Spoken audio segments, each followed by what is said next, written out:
नमस्कार श्रोते हो, दीपक रेगे कथाकथन चॅनलवर तुम्हा सगळ्यांचं मनापासून स्वागत. मित्रांनो, आज तुम्ही ऐकणार आहात वृंदा दिवाण यांच्या लेखणीतनं साकारलेली कथा. पण तत्पूर्वी तुम्ही जर आत्ता चॅनलवर पहिल्यांदा आला असाल किंवा अजूनपर्यंत चॅनल सबस्क्राईब केलेलं नसेल तर प्लीज चॅनल सबस्क्राईब करा. ऐकूयात वृंदा दिवाण लिखित झरा. सलग तिसऱ्या वर्षी पावसानं दगा दिला होता. वावरभर 4-8 थेंब पडले न पडले असाच पाऊस पडून गेला होता. या मोसमात सगळं वावर कोरडंच. असं एकाही पावसात झालेलं नव्हतं. आकाशात काळे ढग हे जमायचे, वाटायचं आज पाऊस पडेल. आपल्याच नाही तर शेजारच्या वावरात तरी. पण तसंही झालेलं नव्हतं. मनोहर जाधवाच्या शेतातच नाही तर शेजारच्या 10-12 खेड्यातूनही पाऊस नव्हता. येतो येतो म्हणणारा, आशा दाखवणारा पाऊस रात्रीतून जादू व्हावी तसा पुढे निष्ठूर होऊन गेलेला होता. सगळे 3-5 एकराचं वावर कोळपून कोळपून गेलेलं होतं. जमिनीला ढेकळातून भेगा पडल्या होत्या. पावसानं तिसऱ्या वर्षीही न पडून आसपासच्या कितीतरी खेड्यातल्या काळ्या भुरकट वावराच्या तोंडचं पाणीच पळवलेलं होतं. पाऊसच नाही, सगळं गाव तळमळत होतं. चिंतेनं रोडावलेलं होतं. पाणीच नाही तर रानात कशासाठी जायचं, का जायचं? भकास कोरडं नांगरलेलं वावर बघायला, हा असा प्रश्न बाया बापड्यांना पडलेला होता. कणगी रिकाम्या झाल्या होत्या. घरातलं ठेवणीचं धान्य पुरवून वापरून संपत आलं होतं. गाव हवालदिल झालं होतं. काय होणार पाण्याचं, काय होणार शेताच्या तुकड्याचं, असा गाववाल्यांना प्रश्न पडला होता. पाऊस आहे तर शेती आहे, शेती पिकली तर हातांना काम आहे. हे असं सगळं एकात एक मिसळून असतं. एक दुसऱ्याला उद्योग पुरवतं. मनोहर जाधवालाही 12-15 माणसांचा बारदाना ओढताना हाच प्रश्न पडला होता. सकाळी उठून शेतात जा, कशासाठी, हा प्रश्न पडायचा. तो तोंडभर धोत्राचा सोगा घेऊन उन्हं अंगणात खेळायला लागली तरी खाटेवर ओसरीतच झोपेचं सोंग घेऊन पडून राहायचा. आतल्या आत खदखदत राहायचा. कुणाला सांगणार ही मनीची व्यथा? आणि ती सांगून पटायला तर हवी ना, त्याचाही भरवसा नसायचा.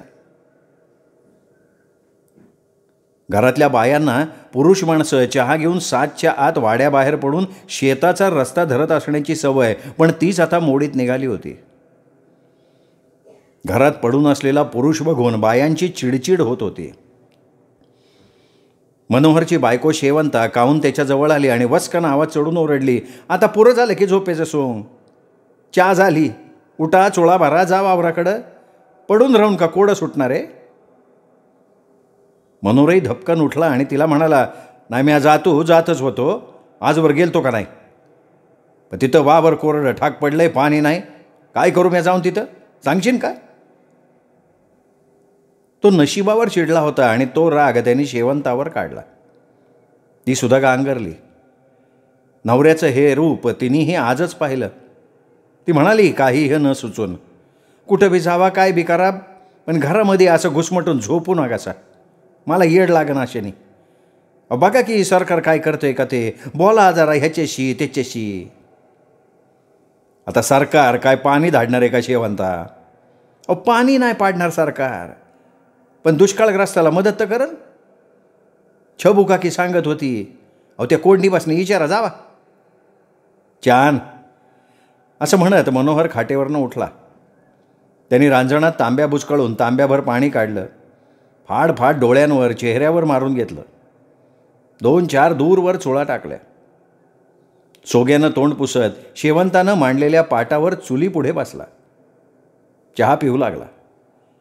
शेवंता स्वतःशीच बोलावं तसं म्हणाली, रानात पिकतं तेवढं सरकार देणार नाहीच, पण चोराच्या आजची लंगोटी, तेवढीच साई. जे दिन सरकार तेवढं घ्या. 2 येळेला नाही, पण एखादा तरी घरातल्या माणसांना खायला होईल का नाही? राजाला आपली प्रजा सांभाळायला पाहिजे का नको? बोला की, कंटाळा करू नका. तंबी द्यावी तसं शेवंता बोलून गेली. रिकामी कब्बशी तिच्याकडे सारत मनोहर उठला, ओसरीवर आला. त्यांनी बंडीवर शर्ट चढवला, डोक्याला फेटा बांधला. तेवढ्यात कुठूनसा दाबा धरून बसलेला ससा अंगावर यावा तसा केशव तोंडानं ब्या ब्या आवाज करत आला. मनोहरच्या पायानं त्याने गच्छम आपल्या दोन्ही हातांचा विळखाच घातला. क्षणभर मनोहरसुद्धा जाग्यावर हेलपाटला. थोडा तोल सावरत पुढे मागे झाला. त्याच्या तोंडून सहजच आरा आर केशे असा आवाज बाहेर पडला. त्यात कौतुक होतं, पण आपण उभ्यानं कोसळलो असतो ही भीतीसुद्धा होती. दुष्काळात 13वा म्हणतात ना तसं. क्षणात त्याचं मन अपराधी भावनेनं व्यापून गेलं. आपल्याच विवंचेत आपण या वेड्या जीवाला विसरून गेलो का काय, असंही त्याला वाटून गेलं. तेवढ्यात पुढे येऊन कृष्णी त्याची भावजात त्राग्यानं म्हणाली, कित्यांदा सांगितलं भाऊजी, यो ऐकतच नाही बघा. माणूस कामाला निघतं, आपल्या विचारात असतं. एखादा द्यावा ठेवून म्हणजे असं वागणार नाही. मला ऐकच ना. हाताला हिसडा देऊन गुमान पळत सुटला बघा तुमच्याकडं. काय करावं या माया पोराचं? माझं डोसकं चालणं बघा. ती पार कावून म्हणाली. मनोहरला त्याची कीव आली. तो खाली बसला त्याच्याजवळ. त्यांनी त्याला जवळ घेतलं, त्याचा पापा घेतला. काय आणू तुला, गोळ्या का बिस्किटं सांग बरं? ऊस, त्यांनी मागणी केली. मनोहरचं मन सरकलं. त्याला त्या मतिमंद मुलाला कसं समजवावं हेच कळेना. 3 वर्षांपूर्वीच पाण्याअभावी करपून गेलेला ऊस शेतातनं समूळ उपटून टाकला होता. ते वेड्या जीवाला कुठं दुष्काळ, ऊसाशी शेती, ते त्यांचं परस्परांचं नातं कळणार होतं. ते सांगूनही त्याला कळत नव्हतं, कळणार नव्हतं. तो फक्त त्याला म्हणाला, बरं बरं ऊस आणतो बरं, आणि पायात चपला सारून तो वाड्याच्या बाहेर पडला. कृष्णी बघत होती. मोठ्या धीरानं घराबाहेर पडताना धोत्राचा सोगा हातात घेऊन डोळे टिपले होते. ती सुद्धा हेलावली, मूक झाली. शेवंता तिच्यासमोर कमरेवर हात ठेवून म्हणाली, तुला एका पोराला सांभाळता येत नाही? हां, परिस्थिती काय? माणूस कशातनं जातोय याचं काही भान आहे का नाही तुला? तुला ठाव आहे ना यांचा या येड्या जीवाव किती जीव आहे त्यो? मुद्दाम करीती का ग तू? माहेरी धाडली असती यांच्या जागी कोणी असता तर. कृष्णी तिथून परत फिरली. आत खोलीत येऊन 2 वर्षापूर्वीचा वाळवून ठेवलेला हुरडा पाखडत बसली मन लावून. तिच्या आत तिचं मन तिला पाखडत होतं. ती त्याचे फटकारे ऐकत राहिली. सुपातला हुरडा पुढे मागे करत बसली. 5 एकर ऊसाची शेती होती, तीही 2 भावात. घरात माणसं 10-12 जण, पण वर्षभर धान्य पुरत होतं. बटाईनं 2-3 शेती मजूर लावून केली की जाधवांच्या घराची वर्षभराची डाळीची, ज्वारीची, गव्हाची गरज भागत होती. शिवाय गोठ्यात 4 म्हशी, 2 गाई, 6 बैल होते. त्याचंही होतं. खाऊन पिऊन जाधव कुटुंबीय सुखी होतं. 3 बहिणींची लग्न झाली होती. घरात 70च्या पुढची म्हातारी होती. घर माणसांनी भरलेलं होतं. एकनाथला कृष्णी आवडली होती. थोडी सावळी कृष्णी, अंगापिंडानं चांगली होती. मोठमोठ्या डोळ्यांची कृष्णी, हसऱ्या चेहऱ्याची आणि गोड स्वभावाची होती. दुधात साखर मिसळून जावी तशी ती जाधवांच्या घरात मिसळून गेली. 1-1.5 वर्षात तिला मुलगा झाला, तो हा केशव. मतिमंद. एकनाथ खूप निराश झाला, उदास झाला. आपल्याच नशिबात का हे वेडं पोरग असं वाटून त्यांनी हिंमत हारून वर्षातच शेतातल्या विहिरीत उडी मारून जीव दिला, तेही कुणाला न सांगता खुद्द कृष्णीला सुद्धा. कृष्णी तर पार उसकटून गेली. आपला काही दोष नसतानाही आपल्याला ही शिक्षा का दिली? कुणी, कशासाठी? मी केवळ जन्म देऊन त्याची आई झाले म्हणून? हा तिला वारंवार पडणारा प्रश्न होता आणि त्याचं उत्तर कोणाकडेच नव्हतं. प्रसंगाचं गांभीर्य लक्षात घेऊन घरातल्या सगळ्यांसमोर मनोहरनं कृष्णीला आपल्या धाकट्या भावाच्या बायकोला स्पष्टपणे सांगितलं, वहिनी, म्या तुम्हाला माझा धाकला भाऊ एकनाथच मानतो. म्या तसंच वागवण तुम्हाला, तुम्ही हेतच राहा. म्या तुम्हाला का केशवला काय म्हणता काय कमी पडू देणार नाही. ही माझी माय समोर शपथ आहे, या उपर तुमची मर्जी. वडील न्यायला आले पण कृष्णी गेली नाही. कारण तिने केशवला मनोहरनं आपला मानसपुत्र मानल्याचं या 1-2 महिन्यात अनुभवलं होतं. तिने बापाला डोळे पुसून परत पाठवलं आणि म्हणाली, बापू, भाऊजी ह्यांच्या जागीच आहेत. याला या परता काही न ग, मला हितच सोडून जावा तुम्ही. आता मुलीचीच खात्री आहे म्हणताना तिचे वडील परतले होते. ते मुलीची काळजी वाटली, तिला बघावंसं वाटलं की यायचे, तिला डोळे भरून बघायचे आणि परत जायचे. पण ऐन तारुण्यात मुलीच्या कपाळी गोंदलं गेलेलं दुर्दैव त्यांना फार काळ सोसवलं नाही. ते 2-2.5 वर्षात पडण्याचं निमित्त होऊन गेलेच. मग कृष्णी अजून एकाकी पडली. शेवंता थोड्या वेळानं कृष्णीजवळ आली, शांत स्वरात म्हणाली, कृष्णी, अगं राहू देते काम. बघ त्याला जरा रडत बसलाय वसरीला, त्याला दूध भात भरव, उठ बरं. कृष्णीही सूप तसंच ठेवून उठली. तिने केशवला आवडतो तसा साय दूध घालून भात कालवून त्याला खायला घालायला लागली. रडून रडून दमलेला केशव भात खाऊन तिथेच कलंडला. त्याला कृष्णी थोपटत राहिली. 5 वर्षांचा तो जीव 1.5 वर्षाच्या मुलासारखा वागत होता. दवा पाणी वैद्य करूनही काही फारसा फरक पडत नव्हता. मनोहर थेट मित्राकडे गेला. मनोहरला मित्राला भेटणं आवश्यक वाटत होतं, कारण अख्खं गावच्या गाव एकाच नावेतनं प्रवास करत होतं. सगळ्यांचा प्रश्न एकच होता, पाण्याचं काय करायचं, पाणी कसं मिळवायचं, शेती कशी करायची, जगायचं कसं, हे प्रश्न जटिल होते. आजवर मनोहरला आठवतं तसं त्याच्या वावरातल्या मोठ्या पसरट विहिरीला पाणी नाही असं कधीच घडलेलं नव्हतं. अख्ख्या गावातलं पाणी संपत आलं तरी 6-7 मैल गावापासून दुरातल्या मनोहर जाधवांच्या शेतातल्या विहिरीला पाणी असायचंच. त्या पाण्यानं तळ कधीच गाठला नव्हता. तसा लौकिकच होता त्या विहिरीचा. गावासाठी ती विहीर, तिच्यातलं पाणी ही समाधानाची, रात्री डोळाभर झोप घेण्याची बाब होती. असे कितीतरी उन्हाळे त्या विहिरीनं अंगावर झेलले होते.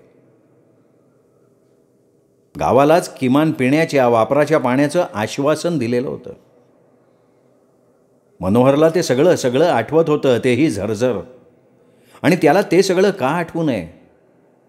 त्या विहिरीने जाधवांच्या खानदानावर तरी कृपाच केली होती. जाधवांचा खापरपणजोबा श्रीपतराव जाधवांनी जाणकाराला बोलवून त्याला इथे आणून आपल्या 5 एकराच्या वावरात नक्की कुठे जिवंत पाण्याचा झरा आहे हे जाणून घेतलं होतं.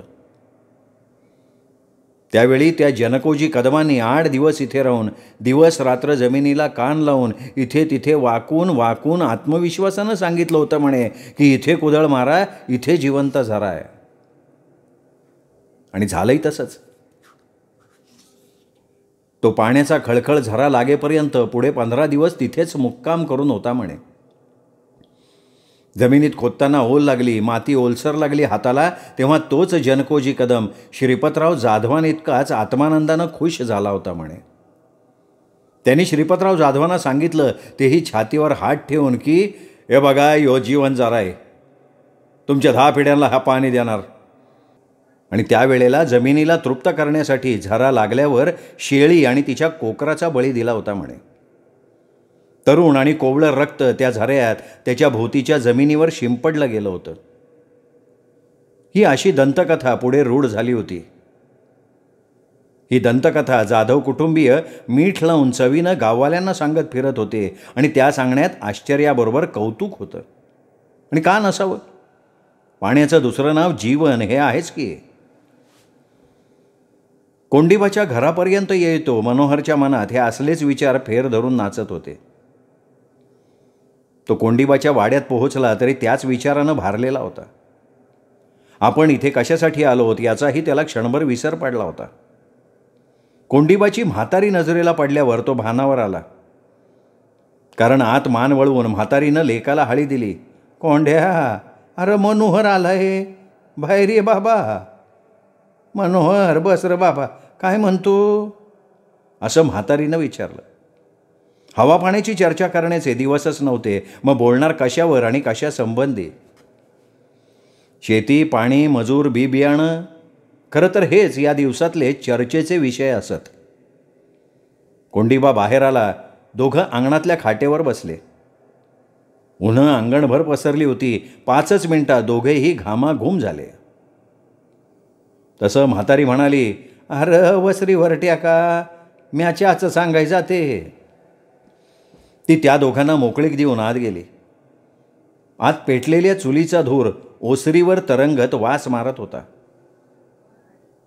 काल तालुक्याला गेलता मनोहरनं विषय काढला.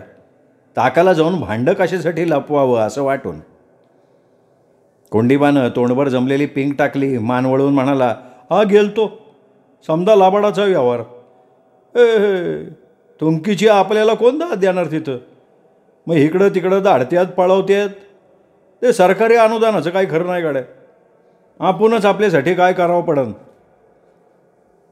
डोसकच चालं ना बघ.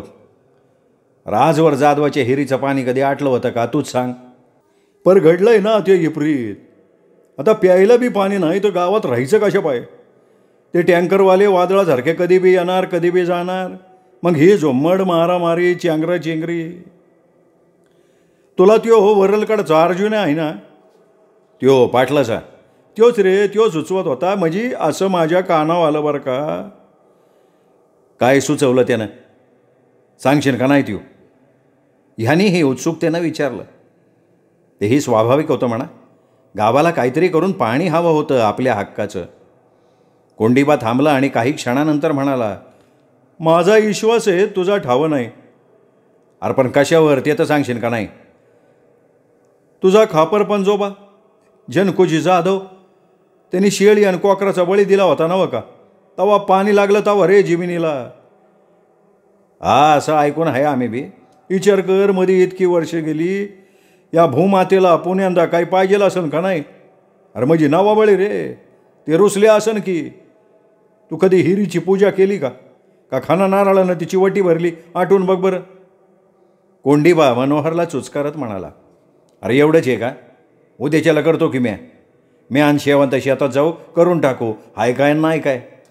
अरे असं कधी बी नाही करता येत असता, त्याची बी येळ असती. हां, शकून बघावं लागन, जाणत्याकडं जावं पडन. त्यो काय सांगन ते करून घ्यावं लागन. घरी बोलायचं तर बोल. आता घरात कशा बाई बोलायचं? करता पुरुष काही विचारून कारभार करतो का? तो खवचटपणे हनवटी कुरवळत हसला. त्रासून गेलेल्या दुखण्यावर रामबाण उपाय सुचावा तसं मनोहरला झालं. तो उत्साहात उठला. चल आत्ता जायचं का तालुक्याला? कुणाकडं जायचं? किती घेऊ पैसे बरोबर त्याला द्यायला? अरे त्या पैशाचं बघू रे. म्या तुझीन त्याची गाठ घालून देईन. गाठ घालून दिली की माझं काम झालं. पुढचं तुझं तू निभव. मग ठरलं तर मग हां, उंच्याला चहा घेऊन निघू. तू तयार राहा बाबा, मी हा मोटरसायकल घेऊनच येतो. मनोहरचा स्वतःशी प्लॅन ठरला. काय 1500 घेईल ते घेईल जाणकार, पण पुढे सुकाळच सुकाळ. पुढच्या 10-12 पिढ्या चिंताच नाही, पाण्याची, शेताची, पिकांची सुद्धा. त्याच्या डोळ्यांपुढे ती 4च वर्षापूर्वीची बहरलेली शेती आली. वाऱ्यावर डोळणारी पिकं, राखणदाराची ती मंजूळ शीळ, भराभरा घरचं आवरून डोक्यावरनं टोपली घेऊन लगबगीनं जाणाऱ्या, पायवाट्यावरून सरकणाऱ्या बाया, बापडेसुद्धा, पुरुषांच्या खांद्यावर असलेली शेतीची अवजारं. तो घरी आला तेव्हा उन्हं बरीच वर चढलेली होती.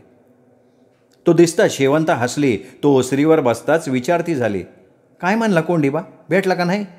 हा, भेटला की. काय बोलणं झालं? किती पायका देणार सरकार? ज्वारी बाजरी आणून टाका, 2-4 पायली डाळी. माये, अशी येळच घरावर आली नव्हती आजवर कधी. अशी कशी वाशी फिरली हो दैवाचे. हे बघे, सरकारचं काही खरं नाही. आपणच काहीतरी करायला पाहिजे. आपलं डोसकं खाजवायला पाहिजे. कसं? अरे देवा, मला वाटलं 5-10 हजार तरी देईन सरकार. मग डबं शिवलं त्या सरकारचं. ती वैतागून म्हणाली आणि उठली. बरोबर 5 वाजता मनोहर उठला.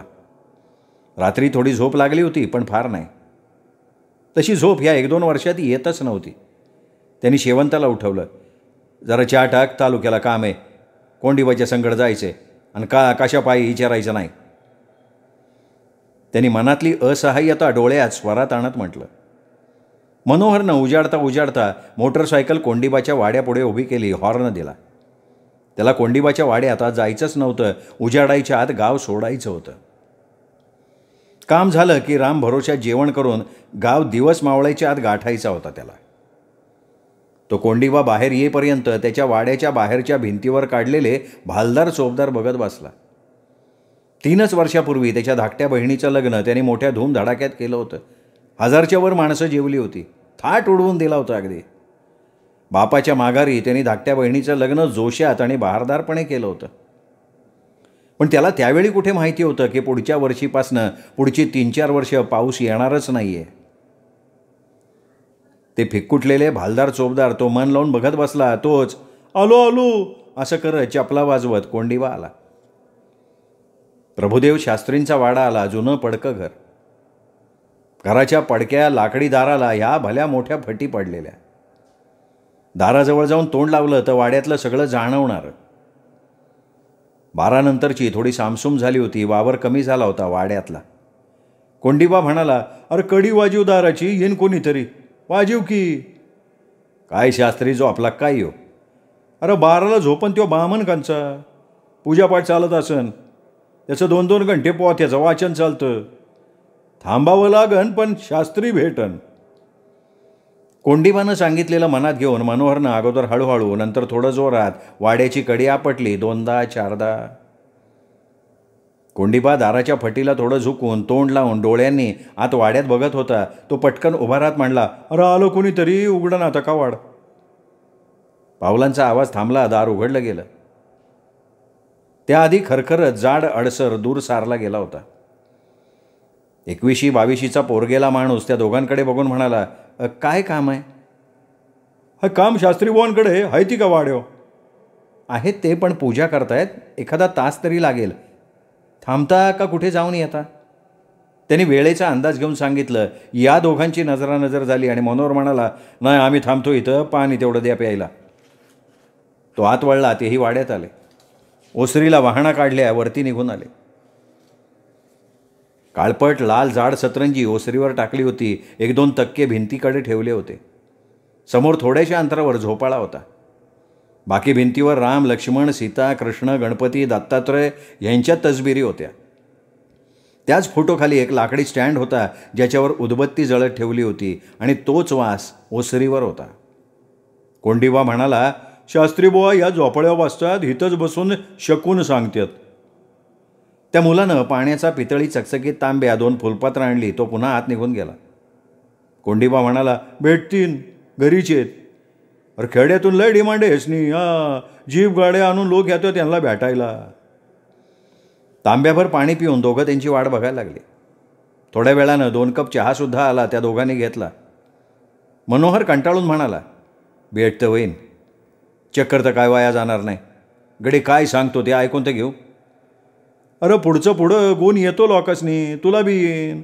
तुझ्या हयातीत हिरीचं पाणी संपणार नाही असा मुद्द्याला तोडगा शास्त्री काढन ना, बघशीनच तू.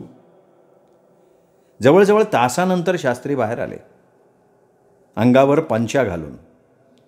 जानवं पुढे मागे करत तोंडानं नारायण नारायण असं पुटपुटत आले. खाली मान घालून आले. या दोघांकडे बघून हसले आणि म्हणाले, पूजेला बसलं की मध्येच उठता येत नाही. लोकांना थांबावं लागतं. पण काय माझाही नाईलाज आहे हो. पूजा म्हणजे कसं देव धुणं पुसणं, त्यांना वस्त्र लेवून गंध अक्षदा वाहणं इतकंच नाही आणि इतकंच नसतं. साधना आहे ती साधना. तुमचं मन एकाग्र व्हावं लागतं आणि ते फार कठीण आहे. असो, काय अडचण आहे, म्हणजे प्रश्न काय घेऊन आलाय बोला. त्यांची ती 75च्या पुढची शरीरयष्टी, गौरवर्ण, पिंगट डोळे, पांढरे विरळ झालेले केस आणि सुरकुतलेली काया, दोघं नव्यानं बघावं तसं बघत बसले. मनात चांगले विचार असतील, हातून काही सत्कर्मच घडत असेल तर त्याचं तेज, कांती त्या माणसाच्या शरीरावर लेप द्यावा तशी पसरून राहते. दोघेही ते अनुभवत होते. मनोहर जागेवरनं उठला. त्यांनी त्यांना वाकून नमस्कार केला. सहज म्हणावं तसा म्हणला, तुमची भेट झाली, आनंद झाला. देवाची माणसं तुम्ही. एक अनोखा कृतज्ञता भाव त्याच्या बोलण्यातनं व्यक्त झाला. कल्याण हो. शास्त्री पुटपुटले. कोंडिबाला वेळेचं भान आलं. अगोदरच भेटीला उशीर झाला होता, त्यात विलंब नको. शास्त्रींना भोजनाचे वेध लागलेले असावेत, तसेच या दोघांनाही ते होतेच. मनोहरकडे बघून तो शास्त्रींना म्हणाला, याच्या खापर पंजोबांनी शेतात हिर खोदली होती. जानकराला आणून पाण्याचा आदमास घेऊन खोलवर लागलं पाणी. यो अंगठ्या एवढा जरा धो धो धो पाणी हो. आज 50-60 काय 100 वर्ष बी झाली असतील. शेतातली हिर भरलेलीच. गाव कोरडं पडन, पण ह्या जाधवाच्या हिरीत पाणी असायचं. बरं, मग पुढे आता काय प्रश्न आहे? मुद्द्याला येत शास्त्रींनी विचारलं. तवा खापर पंजोबांनी एक शेळी आणि कोवळ्या क्वाकराचं रगत झऱ्याभोवताली शिंपलं. बळी दिला समजा ना. पण आता 3 साला धरणं ती हिर पडली कोरडी ठाक. असा कसा जीवन जरा आटला. अजून काय द्यावं पडतं का तिला शामवायला, हे विचारायचं होतं. मनोहरनेही मान हलवली. प्रभुदेव शास्त्री थोडा वेळ गप्प बसले. नंतर त्यांनी डोळे मिटून घेतले. हाताच्या बोटांनी त्यांच्या मनातल्या मनात गणित मांडणं सुरू झालं. 5 ते 7 मिनटं अशीच गेली आणि नंतर डोळे उघडून मनोहरकडे बघून ते म्हणाले, बरोबर आहे तुमचं. आसर कमी झाला आहे. पुन्हा तुम्हाला भूमिपूजन करून विहिरीत उतरून नवा बळी द्यावाचं लागेल. मग पुढची 50-100 वर्ष चिंता नाही, तसाच झरा वाहता राहील. ते या दोघांचा अंदाज घ्यायला लागले. पण काय शास्त्री बुवा, सांगून टाका ना काय करायचं ते. तोंडचं पाणी पळावं तसं गावचं पाणी गेलंय व. समजा गाव लय परेशान आहे. मनोहर काकोळतीनं म्हणाला, आता बहुतेक शेळी चालणार नाही. अयो मग हो? कोंडिबानं नावलानं विचारलं. आता माणसाचा बळी द्यावा लागेल. तोही कोवळ्या मुलाचा, त्याच्या रक्ताचा. तसाच सडा, तशीच पूजा. अरे रात्रीतून विहीर भरून नाही गेली तर जीभ कापून देईन. हो, जालीम उपाय हाच आहे. जमत असेल तर करून बघा. बाईचा बाप्याचा बळी नको, ती त्याची भूक नाही आहे. शास्त्री हवेत हात फिरवून उठले आणि आपलं कार्य संपलं असं वाटून पार आत निघून गेले. त्यांना आता फार काही बोलायचं नव्हतंच. मनोहर म्हणाला, अरे देवाच्या हातावर काहीच ठेवलं नाही आपण. म्हणजे नाही, 1000-500 काय ते. अरे काय घेत नाही ते. तू नशीबवान आहे म्हणून तुला त्यांनी सांगितलं, नाही तर भेटतच नाही. 10 चक्रा होत्यात माणसांच्या. मनोहर मंदपणे हसला. त्यांनी स्वतःला भाग्यवान समजलं. जे 10 जणांबाबत घडत नाही ते आपल्या वाट्याला आलं याचा हेवा वाटला त्याला. शास्त्री गेल्याच्या दिशेनं हात जोडून तो थोडा स्वर चढवत म्हणाला, येतो जी, रामराम. पायऱ्या उतरून ते अंगणात आले. वाड्याच्या बाहेर पडले. ते वाड्याच्या बाहेर पडले तसं आतून कोणीतरी येऊन वाड्याचं दार लावून घेतलं. तो जुना पुराणा वाडा. त्याचं ते मोडकळीला आलेलं दार निषेध नोंदवत करकरून वाजलं, बंद झालं. दोघं एकमेकांकडे बघून घेत मार्गस्थ झाले, कारण 2 वाजायला आले होते. आता रामभरोसे गाठायचं, पोटभर जेवायचं की रस्ता धरायचा गावचा. दोघांच्याही मनात तेच होतं. दोघे न बोलता भराभरा जेवत राहिले, पण आत विचार करतच होते. थोड्या वेळानं कोंडिबा म्हणाला, बकरं वासरू कोंबडं देणं सोपं आहे गाड्या, पण माणसाचं पोरगं कुठून आणायचं? कोण देणार आहे? या शास्त्रींनी प्याच्यातच टाकलं की. मनोहर मोघमपणे म्हणाला, बघू की जमवायचं पाहिजे. फक्त माझ्याच वावराची खोडी नाही, समजा गाव बीच रकवायच्या मार्गावर. अरे पाणीच नाही तर जागायचं कसं?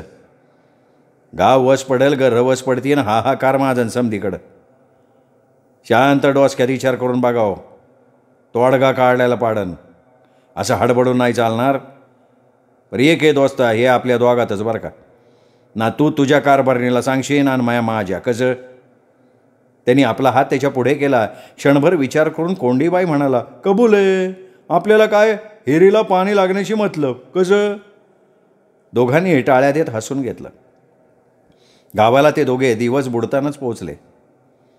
मोटरसायकलनं जायचं म्हणजे जाणं येणं तसं आपल्याच हातात असलं तरी भणभण वाऱ्यानं डोक भणाणून गेलं होतं. मनोहर घरी आला तो थकून पार दमला होता. शेवंतानं त्याला वाड्यात येतानाच बघितला होता. चहा टाकला म्हणत ती स्टोव पेटवत राहिली. चहा घेतला आणि डोकं दुखतंय म्हणून मनोहर जो ओसरीवर भिंतीकडे तोंड करून पाडला तो 15-20 मिनिटात त्याला गाढ झोप लागून गेली. एकीकडे तोडगा गवसल्याचं समाधान होतं तर तो तोडगा कोवळा पोरगा कसा मिळवायचा हा प्रश्न होता. गाव तसं फार मोठं नव्हतं. कोणाचंही कुठल्याही गल्लीतलं पोरगं खेळताना उचलून आणून काम भागवून घेण्यासारखं. इथे वाड्यावाड्यातला माणूस प्रत्येकाला माहिती होता, या नाही तर त्या संबंधांनी जोडला गेलेला होता. मनोहरच्या डोक्यात शास्त्रीनं उपाय सुचवून एक किडा सोडला होता. वर एक पैसाही घेतला नव्हता. ही अजून एक मेख. हा काही एरवीसारखा सौदा नव्हता. टाकला पैसा, घेतला हवा तो माल. दुसऱ्या दिवसापासनं मनोहरच्या मनाला आणि नजरेला तसा एकच वेध लागला, पोरगं शोधण्याचा. कोवळं पोरगं म्हणजे 10 वर्षाच्या आतलाच पोरगा. तसे 2 ते 5 वर्षाचं पोर पण कोवळं, काही न कळणार. 5 वर्षानंतर मुलाचं बालपण संपतं. 10पर्यंत तर ते पूर्णपणे संपतं. 3 ते 5 वर्षापर्यंतचं मूल मनोहरला हवं होतं. त्यात मुलगा मुलगी असा भेद नव्हता. म्हणजे तसं काही शास्त्रींनी त्याला सांगितलेलं नव्हतं. खरं तर त्यापेक्षा मोठ्या वयाचं पोर पळवणं कठीणच होतं. म्हणजे फार कठीण होतं. त्यांनी आपल्याला अनोळखी माणसानं उचललं आणि तो आपल्याला कुठेतरी अज्ञात ठिकाणी बळजबरीनं नेतोय हे कळल्यावर ते पोरगं ओरडणार, हातपाय आपटणार, उचलून नेणाऱ्याला मारणार, लाथा घालणार हे मनोहर ओळखून होता. कुडीत प्राण असणाऱ्या प्रत्येक लहान मोठ्या जीवाला अस्तित्व संपण्याची विलक्षण भीतीही असतेच आणि ती भीती त्याला उपजतच कळून येते. त्यासाठी कोणालाही कुठल्या शाळेत जावं लागत नाही की कुठल्या गुरूचा सल्ला घ्यावा लागत नाही. खापर पणजोबांना शेळी आणि कोवळ्या अजाण अशा कोकराचा बळी देणं फार सोपं होतं. 100-200 वाढवून दिले की पाहिजे तो माल मिळणार असतो. पण मनोहरला वाटलं की आपली केसच वेगळी आहे. काम अवघड होतं पण अशक्य नव्हतं. तसं काही केल्याशिवाय आजवर इमानदारीनं जिवंत झरा ठेवणारा तो चैतन्याचा स्रोत आटलाच नसता. क्षणभर त्यालाही वाटलं की आपण पाण्याला फार गृहीत धरलं, तेही खूप वर्ष. तेच आपण तसं करायला नको होतं. मध्येच स्मरून खणा नारळानं ओटी भरायला हवी होती. एखादा कोंबडा बळी द्यायला पाहिजे होता आणि ते सगळं गुपचूप करायला हवं होतं. घरच्या म्हातारीनंही हे कधी त्याला सुचवलं नव्हतं. ती नुसती देवा नारायणा तुझी कृपा रे असं म्हणत हात जोडत राहिली होती. आहे तो झरासुद्धा कधीतरी आटेल, रुसेल हे आपल्याही कसं लक्षात आलं नाही याची त्याला खंत वाटली. आपल्यालाही मात चढला होताच की याचं भान त्याला आलं, पण ते यायला फार उशीर झाला होता. भेटेल तेव्हा कोंडीबा त्याला दबक्या आवाजात विचारायचा, काय रे झालं काम? वैतागून मनोहर म्हणायचा, असं कसं होईन कोंडीबा? ते काय खिशात 100-200 रुपये टाकून कोंबडं बाजारातून 4-2 रुपये इकडं तिकडं करून आणायचं काम आहे का? तू बी घे की शोध. कसं? अरे घेतोच आहे पण सावजच गवसना. पोरं बिलंदर झालेत बरं का. थोडं जादा जवळ गेलं की माय करून शनिवार अडतात. काय करणार सांग? डोसकंच आलं ना बघ. गावाची दिवसेंदिवस पाण्याची स्थिती बिकट होत चालली होती. काही तरुणी-ताठी पोरं गाव सोडून मोठ्या शहरात निघून गेली होती. इथे तिथे काम शोधून पैसे कमवत होती. थोडे गावाकडं पाठवत होती. पण ते म्हणजे दात कोरून कोरून पोट भरणं होतं. प्रचंड भूक लागावी आणि दया येऊन कोणीतरी चतकोर भाकरी द्यावी ना तसं. मनोहरची वणवण संपत नव्हती. शेजारच्या 1-2 खेड्यातनं त्यांनी चक्कर मारली भर दुपारची, अगदी सकाळी. पण उचलून पळवून आणावं असं कुणीही हाती लागत नव्हतं. दुपारच्या वेळी वावरातही तो चक्कर टाकून आला पण काही उपयोग झाला नाही. अंगावरची पोरं बाईच्या जवळ असायची, नाही तर पाठीला कपड्यांनी बांधलेली असायची. त्या दिवशी सकाळपासनं वणवण भटकून मनोहर थकून घरी आला, ओसरीला बसला. निराशपणे थोड्याच वेळात कसा कुठून माहीत नाही ब्या ब्या ब्या करत केशव त्याच्याकडे खुरडत आला. त्यांनी त्याची शर्टाची बाही ओढली. चिडून मनोहरनं त्याच्याकडे बघितलं आणि कधी नव्हे त्याच्या पाठीत धपाटा घालण्यासाठी हात उगारला आणि डोक्यात वीज चमकावी तसा एक विचार त्याच्या मनात येऊन गेला. अरे हे बेनं आहे की वाड्यात? आपण का वाड्या बाहेर शोधत हिंडतोय सावज. दुसऱ्या क्षणी अंगावर झुरळ पडावं आणि माणसानं किळस येऊन अंग झटकावं तसा त्यांनी तो विचार मनातनं काढून टाकला. आपण काय येडं आहे का खुळं आहे त्यांनी स्वतःलाच विचारलं. धाकल्या भाऊजाईचा ह्यो तर प्राण आहे. त्याच्या पायी तर नवरा घर सोडून गेला आणि ह्यो खुरडत खुरडत जगू नये आणि ह्योच गेला तर भाऊजाईचं काही खरं नाही. नाही हे पाप आहे, हे पाप आहे. यो जीव बापाची थोडी तरी माया मिळावी ह्या पायी खुरडत खुरडत आपल्याजवळ येतोय. आपल्यात तो त्याचा बाप शोधतो आणि आपण त्याच्या हे नाही जमणार. अरे जळून जाऊ दे गाव, वस पडून दे गाव. त्याच्या मनानं आत आक्रोश केला. त्यांनी स्वतःलाच धिक्कारलं. त्यानंतर त्याच्या मनातल्या आगीचा भपका शमला, पण 1-2 दिवस फार दिवस नाही. एखादा दुष्ट विचार मानवी मनात सैतानासारखा घुसतो. तो विचार त्याचं मन प्रदूषित करतो आणि तो एकदा मनाच्या वस्तीला आला की तिथून कायमचा निघून जाणं अशक्यप्राय. तसंच झालं. मनोहरच्या दुबळ्या मनात त्या विचारानं पुन्हा उचल खाल्ली.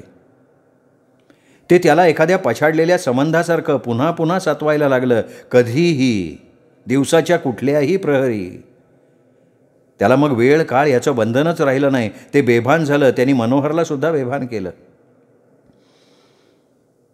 दवा पाणी करूनही गेल्या 5 वर्षात ह्याच्यात तसा काय बदल झाला असं त्याच्या मनात आलं. आपण जिवंत आहोत तवर ठीक, या वेड्याला सांभाळू, आपल्या भावाचा त्याच्या रक्ताचा अंश म्हणून. पण पुढे आपल्या मागे याच्याकडे कोण बघणार? याला बापाची माया कोण देणार? हे त्याला स्वप्नात सुद्धा खरं वाटत नव्हतं. त्याच्याच वयाच्या 2-4 वर्ष आगेमागे जन्मलेली त्याची चुलत मावस आत्ते भावंड त्याला खेळायला घेत नव्हती की त्याला पंक्तीला बसू देत नव्हती. हे मनोहरनं स्वतः आणि त्याच्या आईने आपल्या डोळ्यांनी बघितलं होतं. पण हे त्याला कळत होतं का? आणि कळत असेल तर किती माहीत नाही. मनोहरचं एक विवेकी मन म्हणालं, विचारून बघ भाऊजाईला, कृष्णेला. पण दुसऱ्या प्रौढ मनानं कौल दिला की दुबळं असलं तरी स्वतःचं मूल, त्याचा बळी गावासाठी, गाववाल्यांच्या भल्यासाठी म्हणणं शक्यच नव्हती ती. असा कौल कुठलीही आई कुठल्याही युगातली देणं शक्यच नाही.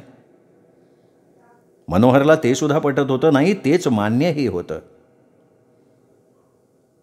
पापाचं क्षालन म्हणून त्यांनी ठरवलं होतं की याचा बळी दिला आणि विहिरीला पाणी लागलं की आपण स्वखुशीनं कृष्णीचं लग्न लावून देऊ, तिला नवीन सुंदर आयुष्य देऊ, तिच्या वैवाहिक जीवनाचा प्रवाह पुढे चालू करून देऊ.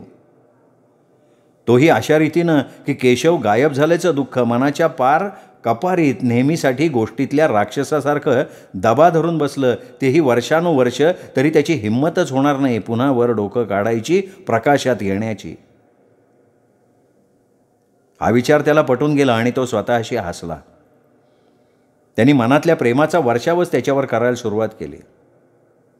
बाहेरून येताना रोज मनोहर त्याच्यासाठी काहीतरी घेऊन वाड्यावर यायचा. वाड्यात प्रवेश करायचाच तोच मुळी त्याला काय काय घेऊन आलो तालुक्यावरनं असं म्हणत. पतंग, फुगे, कपडे, पाटी, पुस्तकं, चित्र, काय काय. त्याचं मुके घेणं तर 10-10 मिनिटं असायचं. अगदी डोळ्यात त्याच्या पाणी जमेतो, स्वतःच्या डोळ्यांना धार लागेतो असं प्रेम.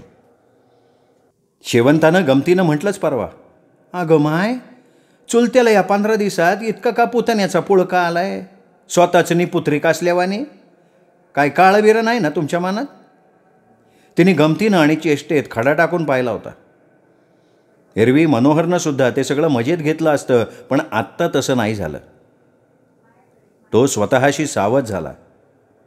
डोळे सोग्यानं पुसत म्हणाला, समद बरोबर असतं तर याचं बेगोटा खेळायचं, रस्त्यावरनं पतंगाच्या मागं पळत सुटायचं वय झालंय की. त्याची कीव येते ग मला. शेवंता म्हणाली, अहो तसं असतं तर भाऊजी का घर सोडून जाते? मनोहरनं मान खाली घातली. त्याला शेवंताच्या नजरेला नजर देणं कठीण गेलं. त्याच्या मनात आलं, तसं असतं तर ह्याचा बळी कोणी दिला असता? बळी द्यायचा विचार माझ्या मनात का आला असता? पण आता या जरतरच्या वाटण्याला काहीच अर्थ नाही. ती केवळ भंकश चर्चा होती सर्वांसाठी. मनोहर मात्र त्या वेळेची, त्या संधीची, कावळ्याची नजर ठेवून वाट बघत होता रोज. अस्पष्ट का होईना आशा होती मिळेलच संधी. का नाही मिळणार संधी? मी काय हे फक्त माझ्यासाठी करतोय? मी हे गावासाठी करतोय. ज्या विहिरीच्या पाण्यावर अख्खे वावर डोलत असायचे त्यासाठी करतोय.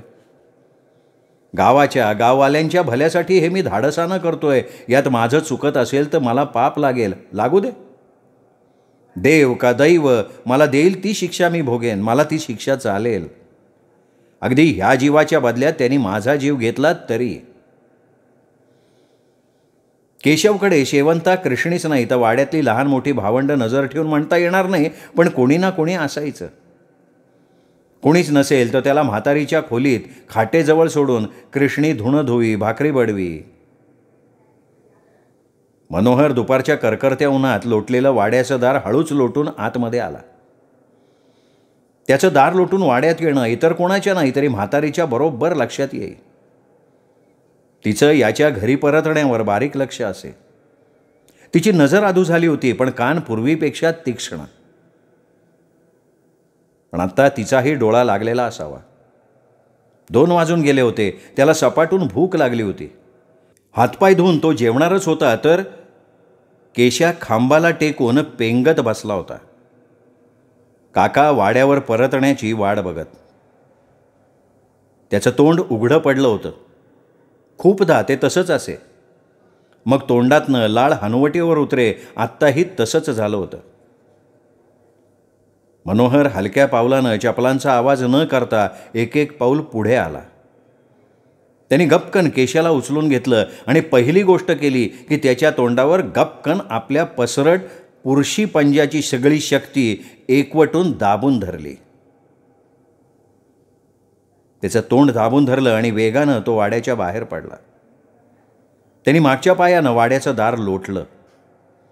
आतून कोणी ओसरीवर आलंच तर त्याच्या नजरेला ते दृश्य पडू नये म्हणून तो येणाऱ्या घामाची तमा न करता अपार वेगानं वावराकडे निघाला, झप्प झप्प झप्प, मागे वळून न बघता.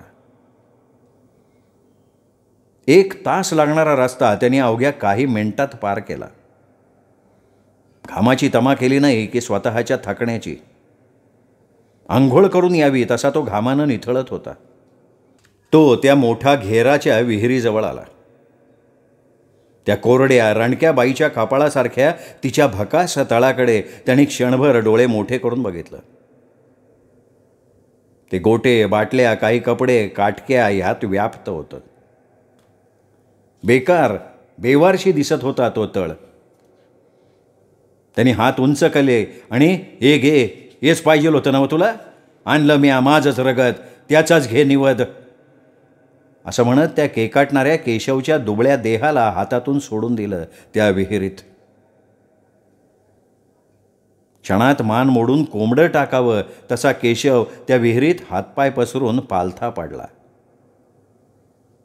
रक्ताची चिळकांडी उडाली जोरात. तिची धारच झाली.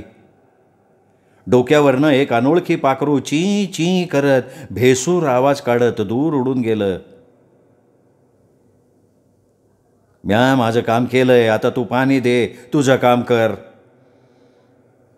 नाहीतर दगडा धोंड्यानं तुला हितच बुजवून टाकल, वरून त्या शास्त्र्याला बी हितच आणून मारून टाकल, तो मोठ्यानं म्हणाला आणि झपाझपा आला तसा तिथून गेला, हेलपाटत, शक्तिपात झाल्यासारखा. तो आतून स्वतःसाठी रिकामा रिकामा झाला. त्याच्या मनःशांतीला लागलेलं भिरूड संपलं होतं. तरी ह्या सगळ्याचा अंत अखेर काय होईल याची त्याला पुसटशीही कल्पना नव्हती आणि असणार तरी कशी. काहीच तासात वाड्यात हल्लकल्लोळ माजला. सगळ्यांनी केशाला वाडाभर शोधला. तो वाडा सोडून घराबाहेर पडण्याचा विचार कोणाच्याही मनात येणं शक्य नव्हतं, कारण त्याच्या कमरेतच बळ नव्हतं. तो फार वेळ ताट बसायचा सुद्धा नाही. जागीच धान्याची गोणी कलंडावी तसा कलंडायचा. तो उठून उभा सुद्धा राहू शकत नव्हता. केशाचा शोध काही लागेना तेव्हापासनं कृष्णीच्या डोळ्यांना पाण्याच्या ज्या धारा लागल्या त्या थांबेनात. हुंदक्यावर हुंदके आतून येतच होते. असा तसा विचार करून त्याला शोधून शोधून घरातले सगळे परेशान झाले.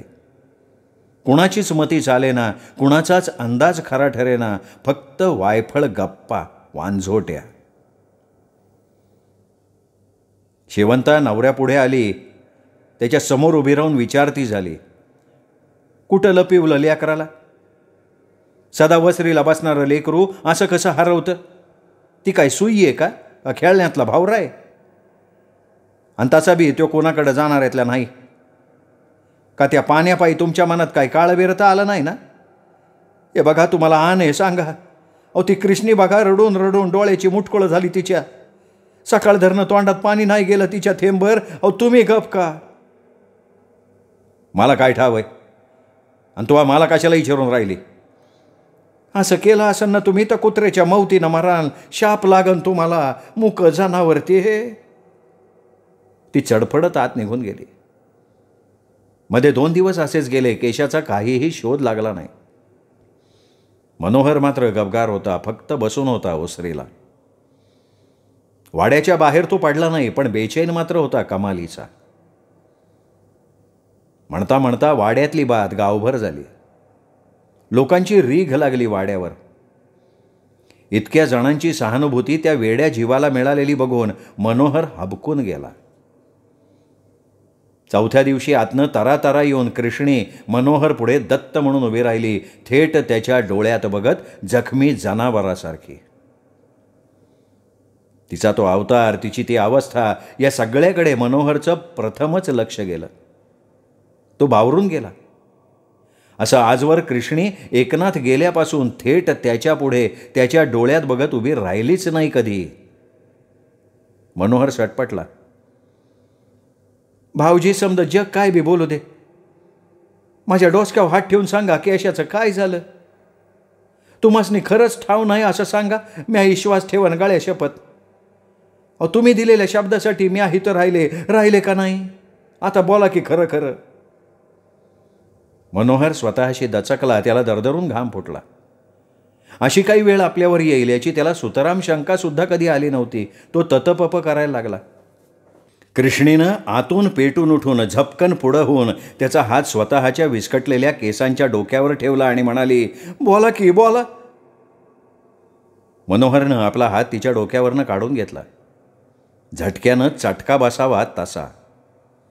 तो सत्याचा स्पर्श होता. असा तसा स्पर्श नव्हता तो. मनोहरनं कृष्णीला साष्टांग नमस्कार घातला. तो ढसाढसा रडत होता. स्वतःच्या पापाच्या क्षालनासाठी साक्षीदाराच्या पिंजऱ्यात परिस्थितीने त्याला उभं केलं होतं त्या क्षणी. कृष्णी मागे सरकली. थोड्या वेळानं पळत खोलीत गेली. हंबरडा फोडून रडायला लागली. आज खऱ्या अर्थानं केशा तिच्यासाठी कायमचा मेलेला होता. कुठलाही तपास तो जिवंत असल्याचं सांगणार नव्हता. कृष्णी आर पार विदीर्ण झाली. 12च्या पुढे वाड्यात सामसूम झाली. सत्यावर राख धरली आहे असंच मनोहरला सुद्धा वाटलं. त्याचाही कधीतरी डोळा लागला. मनावरचा ताण गेलेला होताच. पहाटे शेवंता ओरडत वाडाभर फिरायला लागली. कृष्णे, अहो कृष्णे, कुठे हायसी माय तू? हायसी कुठं कृष्णे तू?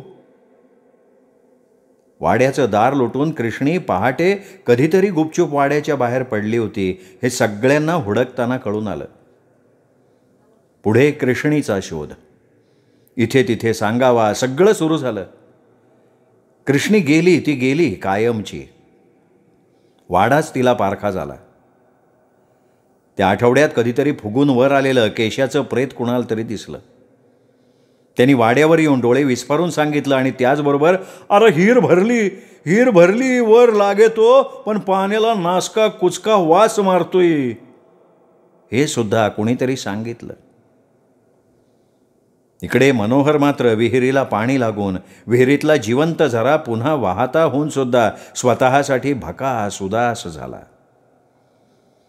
तोंडातली थुंकी बाजूला टाकत तो स्वतःशी बडबडत असतो, अरे असं पाणी मला काय उपयोगाचं? माझा केशा त्या येड्या गोळ्याची माय देशोधडीला लावली मला कुत्र्याची मौत येईन तवा येईन, तर यो भगभग घेत जगणं वाट्यावर आलंय, माझ्या नशिबाला आलंय.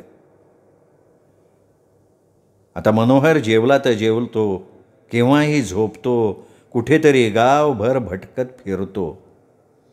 गाव मात्र मजेत आहे. गावाला थोडं तरी शाश्वत पाणी मिळतं आहे.